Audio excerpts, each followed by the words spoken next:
Hello! Somebody the other day asked me to make a video for them. And I was like, what sort of video? They're like, we'll give you money. I was like, what sort of video? And I said, I don't want money for it. You know, I make videos for everyone. I don't really want specific videos. What is the video about?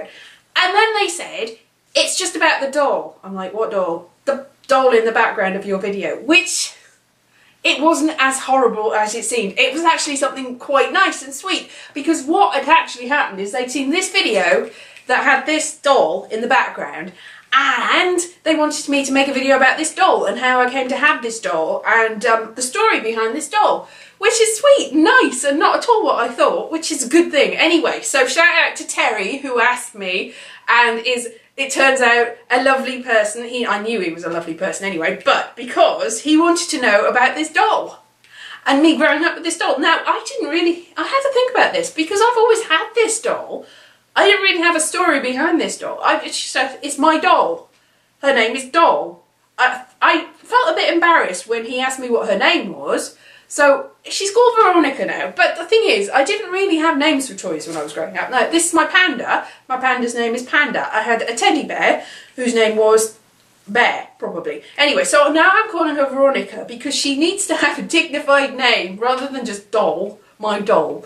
So this is my doll. She's lovely, isn't she? Now I've always had her, and my mum, when I asked her, because for this video, why have I got this doll? She said it's because she bought it for me because she wanted me to grow up with tolerance and understanding of other people and not to be a horrible person and not to go, oh, that person's not like me, I'm not going to... This possibly went over my head because she's just my doll, my lovely doll, my favourite doll, my only doll for quite a few years. And so, look at her, she's lovely. Why wouldn't you like her? She's absolutely beautiful.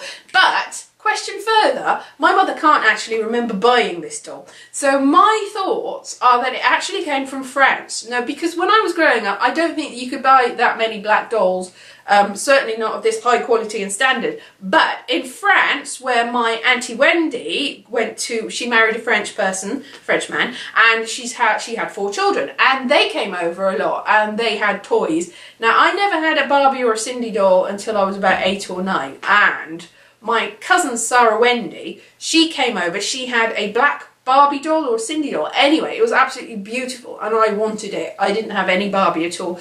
And you could get it in this country, and there's no... I was like, oh, I want it. Why don't I have it? It's because you can't get it.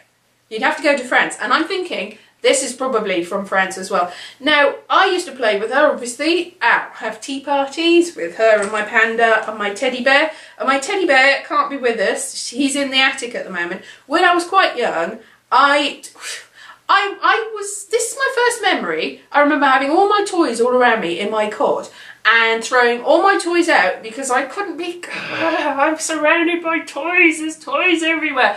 And the teddy bear went out, the teddy bear landed on an electric fire, got burnt on the top. I remember my mum coming in going, ah! And saving me, saving the teddy bear. She actually sewed up the teddy bear's head, and you can still see it. It's got like a brown burn mark on the top of its head, and she sewed it all up so it's got stitches, and she put it in the attic. She said it's still there as an example to herself of how not to be a bad parent. So this is an example of what not to do, really, which I think is very, very, very sensible. But I think it's more sensible to not throw your toys out of the pram. It wasn't a pram. It's a figure of speech. It's not a figure of speech for me, and it was a cot. It's actually a real thing. Don't throw your toys out of the cot because they will land on an electric fire and you might die. I'm not dead, as far as I know. Anyway, so back to my doll, because that was the point of the video. My doll, she is a lovely doll. She is my best doll of all. But the whole thing about having Cindy dolls and Barbie dolls, it sort of played on me, in so much so that when I grew up, I decided to collect dolls.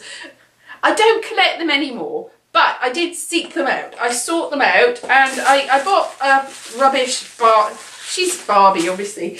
And her friend, Christy. See, this is the name on the box. That's why I know that they're their names, Barbie and Christy. And also found this thrift shop, charity shop doll. And I didn't know what this was, but it turns out that she is the drummer in Gem and the Holograms. She's a Mexican-American called Rhea, and Gem and the Holograms was a pop group, not a real pop group, it was an animated pop group from the late middle 80s. I think I must have seen it. Anyway, I've got that, but I also got Scary Spice. Look at Scary Spice. I'm going off the track now, but not really. Scary Spice. Look at how brilliant she is. And I looked her up. Even though she's on the X Factor at the moment and she's a famous person, that's not really on eBay very much. So I'm keeping that because it's not really worth selling. And I've also got Naomi Campbell, who, see this one, this is actually a Cindy doll. Technically, it's made by the Cindy people, and so is this, who's a little bit, who's her? Claudia Schiffer. So, there. Multicultural, especially the panda. So, these are my growing up toys, and these are my grown up toys, and thank you very much for listening. I don't know what you'd want to know, but thank you very much anyway. Bye bye.